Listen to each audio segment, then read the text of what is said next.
In today's video, life has a strange way of surprising us when we least expect it. That evening, sitting alone in a tiny hotel room, I found myself wondering how everything had turned out this way. My husband, Logan, had been away for months, working in another city, barely calling, rarely texting. At first, I thought the distance was temporary, something we'd eventually fix. But over time, his absence started to feel like a wall. It wasn't just that he was gone, it was that he'd stopped trying. And that kind of silence hurts in a way words can't describe. I missed him, yes. But I also missed me. The version of myself that used to laugh, that used to feel seen. And little did I know, the decision to ask my stepson Gary to drive me to see Logan that weekend would lead to a night that changed the way I looked at everything. My marriage, my family, and even myself. That morning, I caught my reflection in the hallway mirror before leaving the house. I looked tired, like someone who'd been pretending to be fine for far too long. I brushed my hair back and smiled weakly. "You'll be okay," I whispered to myself. In the kitchen, Gary, Logan's son from his first marriage, was finishing breakfast. He was about to start college in a few weeks, full of energy and jokes, always trying to lighten the mood. "Hey, you ready?" I asked. He grinned. "Yeah, but are you sure this road trip's worth it? Dad's not exactly the most welcoming person lately." I sighed. "He's still my husband, Gary. I just need to talk to him. Face to face." Gary shrugged, grabbed the car keys, and we headed out. For a while, the drive was peaceful. The hum of the engine, the blur of trees, and the occasional song playing softly on the radio. He told me stories about his upcoming college plans, the friends he missed, and his hopes for a fresh start. Listening to him, I realized how quickly time had passed. The kid who once hid behind video games was now growing into someone thoughtful and strong. Then 2 hours into the trip, the car made a horrible sound. A loud hiss. And then it just died. "What was that?" I asked, trying to keep calm. Gary pulled over, frowning. "Probably the radiator. I'll check." We stood by the roadside, miles from the nearest town, the summer heat pressing down like a weight. No signal. No help. No save.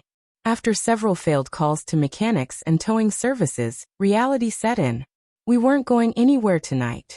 By the time we found a nearby motel, the sun had started to sink below the horizon. It was one of those small roadside places that seemed stuck in time. Flickering signs, cracked paint, a faint smell of dust and old memories. While Gary talked to the receptionist, I stood behind him, trying to keep my frustration in check. If Logan heard about this, he'd probably just blame me for not planning things properly. But strangely, for the first time in months, I didn't care what he thought. Maybe because deep down, I knew something was already broken between us. The clerk handed over one key. "Sorry," he said. "Only one room left." When Gary opened the door, I felt my heart sink. The room was tiny, one bed, one nightstand, one flickering light. I laughed nervously. "Well, guess this is home for the night." He smiled. "It's not the Ritz, but it'll do." I set my bag down and looked around. The air conditioner buzzed weakly, pushing out more noise than cold air. There was a small window overlooking the parking lot, and the curtains looked like they hadn't been washed in years.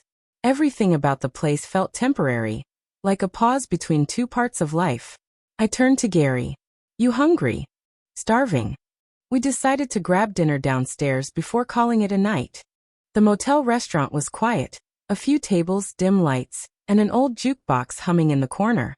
I ordered a salad and a glass of wine. Gary went for a burger. We sat in silence for a while until he looked up and said, "Do you ever feel like Dad doesn't really see people anymore? Like, he's just lost somewhere?" The question caught me off guard. "Yes," I whispered. "I felt that way for a long time." He nodded slowly. "He used to be so alive, you know? After Mom, he just shut down. Then you came along, and I thought maybe he'd wake up again." I smiled faintly. I thought so too. That simple exchange, honest and raw, shifted something between us.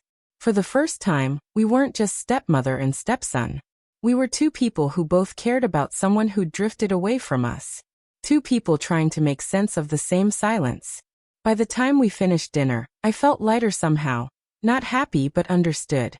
Back in the room, The hum of the air conditioner was the only sound. Gary fell asleep quickly, exhaustion overtaking him.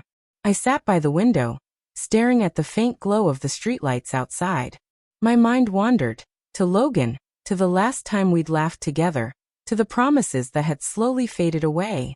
I thought about how love changes, how it starts loud and bright, but over time can grow quiet, like an old song you still hum even when you don't remember the lyrics. And then I thought about Gary, how he'd grown up in the shadow of his father's silence, and how somehow he'd managed to stay kind. He reminded me of the kind of strength I'd lost along the way. As I sat there, I realized something. Maybe this whole trip wasn't about seeing Logan. Maybe it was about remembering who I was. The woman who could still feel, still hope, still try. I took a deep breath and whispered to myself, "You're not done yet. You still have more to live for." When the morning light crept through the curtains, I felt different, calmer. Gary was up, already on the phone with a mechanic who'd agreed to tow the car. He looked at me and smiled. "You okay?" "Better than I've been in a long time," I said honestly. The mechanic arrived an hour later, and as the car was loaded onto the truck, Gary said, "You still want to see Dad?" I paused, then shook my head. "No, not today. Some conversations can wait. Right now, I just need to find my way back home." He nodded without judgment. "Home sounds good." As we drove away from that small motel, the world seemed a little wider, the sky a little bluer. Sometimes, the most unexpected detours remind us who we really are. That night hadn't fixed everything. Not my marriage, not my loneliness, but it changed something inside me. It reminded me that even in the quietest, most uncertain places, life still has a way of waking you up. If you've ever felt lost, forgotten, or unseen, remember this. Sometimes the universe traps us in the middle of nowhere just to make us look inward. It's not always punishment. Sometimes, it's preparation. Don't forget to like, subscribe, and share your thoughts in the comments. Tell me, what moment in your life completely shifted your perspective? Because the night I got stuck in that tiny motel wasn't just a delay. It was the beginning of me finding myself again.